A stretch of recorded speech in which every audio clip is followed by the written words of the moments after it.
19वां अध्याय।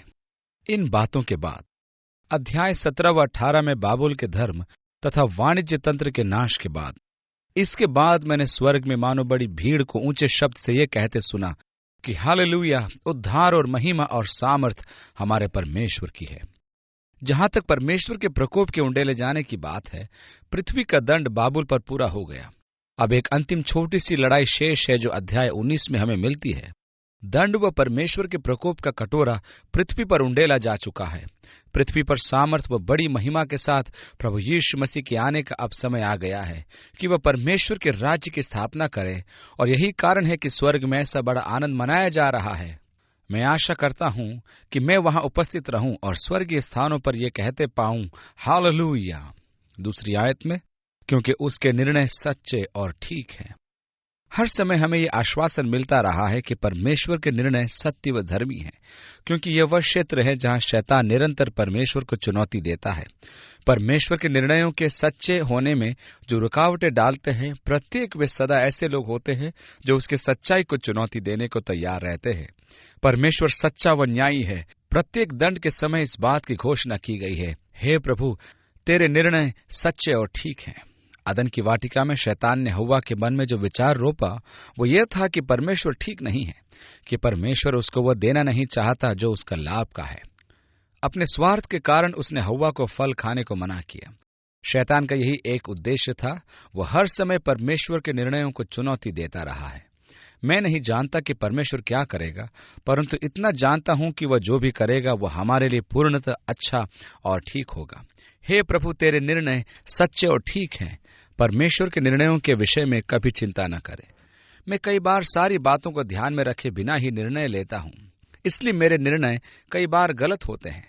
मुझे अपने निर्णयों के लिए कई बार क्षमा मांगनी होती है। परमेश्वर को अपने निर्णयों के लिए कभी क्षमा नहीं मांगनी पड़ती। दूसरी आयत में, इसलिए कि उसने उस बड़ी वेश्या का, जो अपने व्यभिचार से पृथ्वी को भ्रष्ट करती थी, न्याय किया। 17वें अध्याय में हम एक महान धर्मतंत्र का उल्लेख देखते हैं जिसने पृथ्वी को भ्रष्ट कर दिया था। वो कौन था? जिसने कहा, धर्म मनुष्यों का नशा है।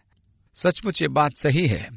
इन धर्मी जनों को सहन करने में मेरे लिए बड़ी कष्ट की बात होती है। मेरा यह विश्वास है कि धर्म और मसीह विश्वास में महान अंतर है। धर्म वो है जिसमें मनुष्य परमेश्वर की खोज करता है और उसे प्राप्त करने के लिए अलग अलग मार्ग लेता है। मसीही विश्वास एक ऐसा मार्ग है जिसमें परमेश्वर मनुष्य के पास आता है, धर्मों से एकदम विपरीत। मसीही विश्वास में एक परमेश्वर लोगों तक पहुंचता है। यही एक कारण है कि अन्य धर्म सफल नहीं होते। आप एक सीमित आधार से आरंभ करके असीमित तक नहीं पहुंच सकते। असीमित परमेश्वर के लिए सीमित मनुष्य तक पहुंचना कोई समस्या की बात नहीं है।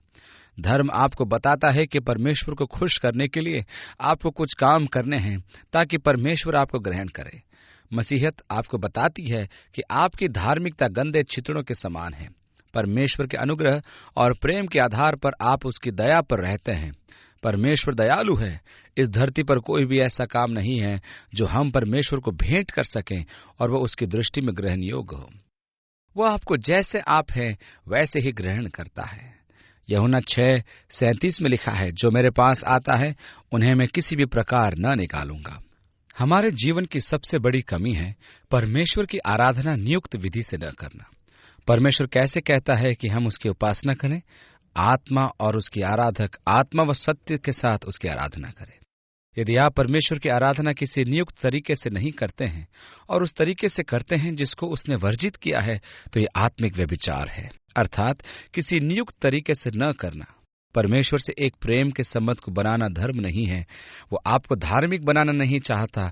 वो चाहता है कि आप उसके साथ संबंध को बनाएं, एक प्रेम पूर्ण संबंध, न ही कानूनी संबंध। दूसरी आयत, और उससे अपने दासों के लहू का पलटा लिया है। यीशु ने स्वयं को अपने समय के धर्मतंत्र के विरोध में पाया और वे धार्मिक लोग ही थे जिन्होंने यीशु को क्रूस तक पहुंचाया। वे धार्मिक अगुवे ही थे जिन्होंने पिलातुस रोमी सरकार पर बल दिया कि उसको मृत्यु दंड दे। परमेश्वर आपसे प्रेम करता है और आपको ग्रहण करता है। आप जैसे भी हैं, उसका आधार अनुग्रह, प्रेम और दया है। यीशु अपने समय के धार्मिक अगुवों के विरोध में था और उन्हीं ने उसे क्रूस देने के विचार को प्रोत्साहन दिया। संपूर्ण इतिहास में धार्मिक अगुवों ने ही कलीसिया को सताया है। यह आज भी चल रहा है। यूनान में एक विश्वासी ने 16 वर्षीय लड़के को बाइबल दी तो उस पर धर्म परिवर्तन का आरोप लगा दिया गया। ये कानून यूनान के ऑर्थोडॉक्स कलीसिया द्वारा बनवाया गया है। वो आज यूनान में 3.5 वर्ष की जेल काट रहा है, क्योंकि उसने एक 16 वर्षीय लड़के को बाइबल दी और लड़के ने मसीह को अपना उद्धारकर्ता ग्रहण किया। ग्रीक ऑर्थोडॉक्स चर्च धर्म परिवर्तन के विरुद्ध है। मिस्र में किसी भी व्यक्ति को मसीह विश्वास में लाना मृत्युदंड है। हमारे एक पास्टर वहां डॉक्टर थे। उनकी बड़ी इच्छा थी कि वे अपने मिस्री भाइयों को यीशु के बारे में बताएं, और उन्होंने कई ट्रैक्ट्स लिखे तथा मुसलमान भाइयों को मसीह के विश्वास में लाए, जिसके परिणाम स्वरूप उन्हें मिस्री जेल में डाल दिया गया। परंतु बाद में उन्हें छोड़ दिया गया और देश से निकाल दिया गया। यदि वो वहां रहते तो उन्हें सचमुच मृत्युदंड अवश्य मिलता। हमारे देश में भी कुछ हालात ऐसे ही हैं। परमेश्वर ने उस धर्म तंत्र का न्याय किया और अपने लोगों के लहू का पलटा लिया। मसीही विश्वासियों पर सताव विशेष तौर से धर्म तंत्रों एवं धर्म गुरुओं द्वारा आया है। 3 आयत, फिर दूसरी बार उन्होंने हालेलुया कहा और उसके जलने का धुआं युगानुयुग उठता रहेगा। ये दंड बाबुल के लिए है। 4 आयत, और 24 प्राचीनों और 4 प्राणियों ने गिरकर परमेश्वर को दंडवत किया जो सिंहासन पर बैठा था और कहा, आमीन, हालेलुया। यहाँ हम शब्द हालेलुया पाते हैं। इसका प्रयोग नए नियम में पहली बार हुआ है और 4 बार प्रयोग किया गया है। ये एक शब्द है जिसका अर्थ है यहोवा की स्तुति हो। 5 आयत, और सिंहासन में से एक शब्द निकला कि हे हमारे परमेश्वर से डरने वाले सब दासों, क्या छोटे क्या बड़े, तुम सब उसकी स्तुति करो। यहाँ स्तुति परमेश्वर की हो रही है और स्तुति के लिए प्रेरणा परमेश्वर के सिंहासन से मिल रही है। 6 आयत, फिर मैंने बड़ी भीड़ का सा और जल का सा शब्द और गर्जनों का सा शब्द सुना कि हालेलुया, इसलिए कि प्रभु हमारा परमेश्वर सर्वशक्तिमान राज्य करता है। कल्पना करें कि परमेश्वर की स्तुति करने और उसको महिमा करने के लिए लाखों लाख मसीही जो उस महिमापूर्ण मंडली में जमा होंगे, तो स्तुति की कितनी बड़ी आवाज होगी। यूहन्ना ने उस आवाज को बहुत से जल के उमड़ने और बड़ी गर्जन के समान सुना। प्रभु की महिमा हो, मेरे लिए तो इसकी प्रतीक्षा करना कठिन होता जा रहा है। 7 आयत, आओ हम आनंदित और मगन हों और उसकी स्तुति करें, क्योंकि मेमने का ब्याह आ पहुंचा है और उसकी पत्नी ने अपने आप को तैयार कर लिया है। तो मेमने की विवाह का भोज पृथ्वी पर होगा और अब वो आने को तैयार है ताकि अपने राज्य की स्थापना करे और हमें अपने साथ ले जाए। मेमने के विवाह का समय आ पहुंचा है और उसकी पत्नी दुल्हन ने अपने आप को तैयार किया है। 8 आयत, और उसको शुद्ध और चमकदार महीन मलमल पहनने का अधिकार दिया गया, क्योंकि उस महीन मलमल का अर्थ पवित्र लोगों के धर्म के काम है। पवित्र लोगों के धर्म के काम क्या हैं? प्रेरित पौलुस फिलिपियों के विश्वासियों से अपने इब्रानी होने के बीते समय की बात करते हुए कहता है, 8वें दिन मेरा खतना हुआ, इस्राएल के वंश और बिन्यामीन के गोत्र का हूँ, इब्रानियों का इब्रानी हूँ। व्यवस्था के विषय में यदि कोई कहे तो फरीसी हूँ, उत्साह के विषय में कहो तो कलीसिया का सताने वाला, और व्यवस्था की धार्मिकता के विषय में कहो तो निर्दोष था। परंतु उसने कहा, परंतु जो बातें मेरे लाभ की थीं उन्हीं को मैंने मसीह के कारण हानि समझ लिया है, वरन मैं अपने प्रभु मसीह यीशु की पहचान की उत्तमता के कारण सब बातों को हानि समझता हूँ, जिसके कारण मैंने सब बातों की हानि उठाई और उन्हें कूड़ा समझता हूँ, जिससे मैं मसीह को प्राप्त करूँ और उसमें पाया जाऊँ, न कि अपनी उस धार्मिकता के साथ जो व्यवस्था से है, वरन उस धार्मिकता के साथ जो मसीह पर विश्वास करने के कारण और परमेश्वर की ओर से विश्वास करने पर मिलती है। वो यीशु मसीह की धार्मिकता है जो यीशु मसीह पर विश्वास करने द्वारा मुझे मिलती है। परमेश्वर मेरे विश्वास को धार्मिकता गिनता है, इसलिए मुझे शुद्ध, श्वेत व स्वच्छ मलमल के वस्त्र मिलेंगे, और बारीक मलमल पवित्र लोगों की धार्मिकता का प्रतीक है। वो धार्मिकता जो परमेश्वर मेरे नाम पर लिखता है, क्योंकि मैं मसीह यीशु पर विश्वास करता हूँ। तो ये मसीह पर विश्वास द्वारा हमारी धार्मिकता ठहराई गई है। ये कर्मों की धार्मिकता नहीं है। ये नहीं कि आप अपनी भक्ति से विश्वास योग्य थे, या आपने इतने लोगों को सुसमाचार सुनाया, या फिर बाइबल के इतने अध्याय आपने पढ़े और इतने घंटे प्रार्थना किए इत्यादि। यही मेरे धार्मिकता का आधार नहीं, मसीह यीशु का लहू मेरे धार्मिकता का आधार है। हम कह सकते हैं कि प्रतिदिन आपको बाइबल से 5 अध्याय पढ़ने चाहिए, प्रतिदिन आपको 20 मिनट घुटनों पर प्रार्थना करना चाहिए, कम से कम 2 लोगों को गवाही देनी चाहिए। यही सब हमारे लिए धार्मिकता के नियम बन जाते हैं और फिर सप्ताह भर आप बड़े धर्मी बने रहेंगे। मैं आशा करता हूं कि ऐसा आप करते होंगे। करते हैं तो अच्छा है। 9वीं आयत, और उसने मुझसे कहा, ये लिख कि धन्य वे हैं जो मेमने के ब्याह के भोज में बुलाए गए हैं। फिर उसने मुझसे कहा, ये वचन परमेश्वर के सत्य वचन है। प्रभु यहाँ अंत में उस उक्ति पर बार बार बल दे रहा है कि ये वचन परमेश्वर के सत्य वचन है। बार बार हम इसे दोहराया गया पाते हैं। ये परमेश्वर के सत्य वचन है। आप इस पर विश्वास कर सकते हैं। आप इस पर भरोसा कर सकते हैं कि यह परमेश्वर के सत्य वचन है। मेरे लिए रुचिकर बात है कि जब यीशु क्रूस पर टंगा हुआ था, तब परमेश्वर ने उसकी निर्दोषिता के लिए कितनी पीड़ा उठाई। यहूदा ने याजकों को पैसा लौटा दिया और कहा, मैंने निर्दोष का लहू बहाया। पिलातुस ने कहा, मैं इसमें कोई दोष नहीं पाता, मैंने उसको जांचा है, मुझे उसमें कोई अपराध नहीं दिखा। चोर ने कहा, हम तो अपने किए का दंड भोग रहे हैं, परंतु इसने तो कोई अपराध नहीं किया। परमेश्वर यह सुनिश्चित कर रहा था कि आप जाने कि यीशु निर्दोष है, यद्यपि वो क्रूस पर है। यह उसके अपराध या दोष के कारण न था, वह आपके पापों के लिए प्राण दे रहा था। परमेश्वर मनुष्य के लिए अपने आने वाले समय की महिमा की बात करता है, जो है मेमने की विवाह का भोज। धन्य हैं वे जो इसके भागी हैं। ये परमेश्वर के सत्य वचन है। और 10वीं आयत में हम देखते हैं, और मैं उसे दंडवत करने के लिए उसके पांव पर गिरा। उसने मुझसे कहा, देख, ऐसा मत कर, मैं तेरा और तेरे भाइयों का संगी दास हूं, जो यीशु की गवाही देने पर स्थिर है। परमेश्वर ही को दंडवत कर, क्योंकि यीशु की गवाही भविष्यद्वाणी की आत्मा है। हम भी यूहन्ना के समान परमेश्वर के प्रेम और अनुग्रह के ज्ञान के साधनों व माध्यमों की उपासना करने लगते हैं। यह सेवकाई में एक बहुत बड़ा संकट है। आत्मिक वरदानों के प्रयोग में भी बड़ा संकट होता है, क्योंकि लोग परमेश्वर के सेवक को श्रद्धा अर्पित करने लगते हैं। और यहाँ यूहन्ना स्वर्गदूत को दंडवत करता है। वह उसको ऐसा करने से मना करता है कि वह तो उसके जैसा एक दास है, केवल परमेश्वर की ही आराधना उसे करनी है। यह मनुष्य की एक आवश्यकता है कि किसी की आराधना करे। मनुष्य के लिए उसकी आराधना करना आसान होता है जिसको वो देखता है। यह मनुष्य की गलती है, जैसा पौलुस रोमियो से कहता है, उन्होंने सृष्टिकर्ता से अधिक सृष्टि की उपासना की। मनुष्य परमेश्वर की गौरवशाली सृष्टि को देखता है, न कि सृष्टिकर्ता को। और इस प्रकार यूहन्ना वही गलती कर रहा है, और स्वर्गदूत उसका सुधार करता हुआ कहता है, तेरे समान मैं भी परमेश्वर का दास हूं, तू परमेश्वर की आराधना कर। परमेश्वर नहीं चाहता कि उसके काम का श्रेय आप लें, उसके काम के लिए आप महिमा न लें। 10वीं आयत में आगे, यीशु की गवाही भविष्यद्वाणी की आत्मा है, अर्थात यहाँ भविष्यवाणी का केंद्र यीशु मसीह है। यही भविष्यवाणी है, यही इतिहास है। दरअसल इतिहास का शीर्षक अर्थात उसकी कहानी है। यह सब मसीह से पूर्व और प्रभु के वर्ष के बाद के इतिहास पर केंद्रित है। यीशु भविष्यद्वाणी की आत्मा है, यह उस पर केंद्रित है। प्रभु आपको यह बताने में रुचि नहीं रखता कि आपका विवाह किससे होगा या अगले सप्ताह आपका क्या होगा। यीशु का आत्मा भविष्यद्वाणी का आत्मा है। भविष्यवाणी का केंद्र यीशु मसीह है।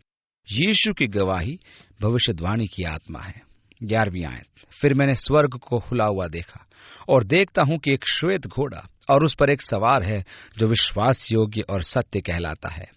हम पाते हैं कि यीशु विश्वास योग्य गवाह कहलाता है, अर्थात सत्य व विश्वास योग्य गवाह।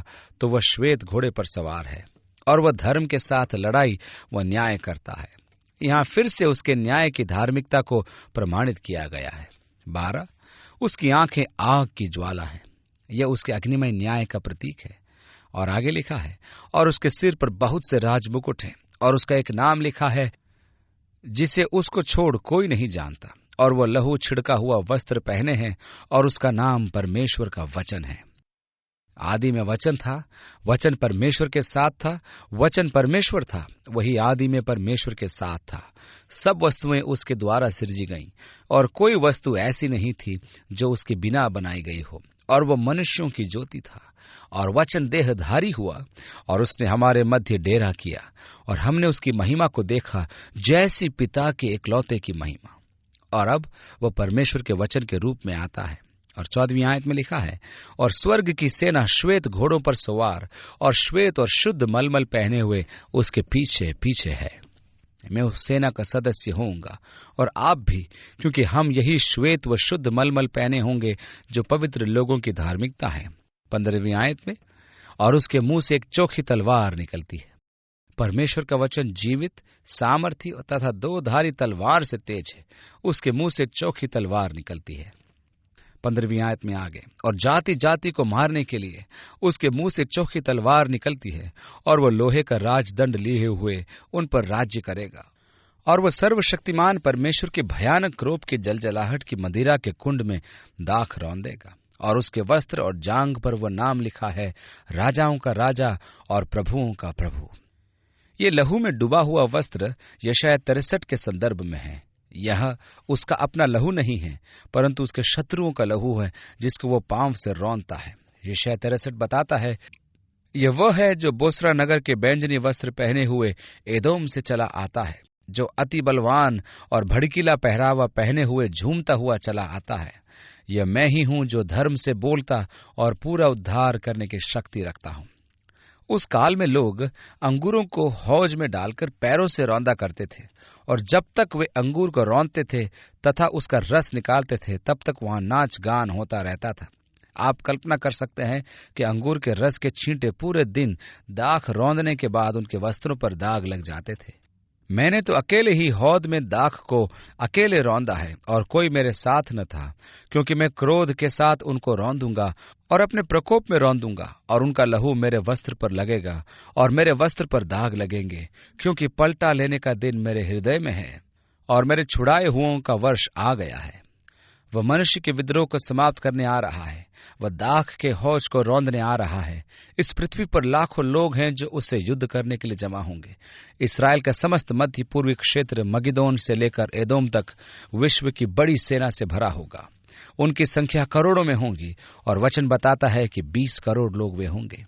और जब वे प्रभु व उसके अभिषिक्त के विरुद्ध जमा होंगे, तब घोड़ों की लगाम तक मगिदोन में लहू बहेगा। यहोशाफात की घाटी से लेकर एदोम तक जाएगा। और यहाँ भजन संहिता अध्याय 2 देखने को मिलता है, जहाँ लिखा है, जाति जाति के लोग क्यों हुल्लड़ मचा रहे हैं, और देश देश के लोग व्यर्थ बातें क्यों सोच रहे हैं। यहोवा के और उसके अभिषिक्त के विरुद्ध पृथ्वी के राजा मिलकर और हाकिम आपस में सम्मति रख कहते हैं कि आओ हम उनके बंधन तोड़ डालें और उनकी रस्सियों को अपने ऊपर से उतार फेंकें। वह जो स्वर्ग में विराजमान है हंसेगा, प्रभु उनको ठट्टों में उड़ाएगा।